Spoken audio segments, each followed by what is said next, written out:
All right, I'm going to explain Thessalonians chapter 4. Paul says, "This is the will of God, even your sanctification." Remember, keep this in mind throughout the whole text here. He's making sure these people were chosen by God, and God the Father were blameless in holiness. Establish your heart. So these people are already sanctified. When he talks about abstaining from fornication here, when he says, "This is the will of God, even your sanctification," he's saying because you are sanctified, who are sanctification in Christ, because you're sanctified, abstain from fornication here. And I believe the fornication here is spiritual. It's not about, it's about not returning to idols or law or their false religious systems out there. That's kind of the context of this letter. There was saved out of idolatry, right? And Paul is saying, don't go back to that. Don't go back to this, uncleanness, this pagan religion, this spiritual impurity. Don't go back to that. Abstain from that.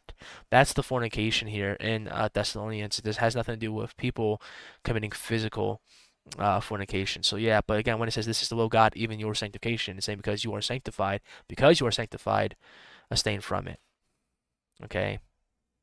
The biggest threat here was returning to idols, mixing Christ with again pagan rituals, and being pressured by the temple cults, and they were joining themselves into spirituality with false gods.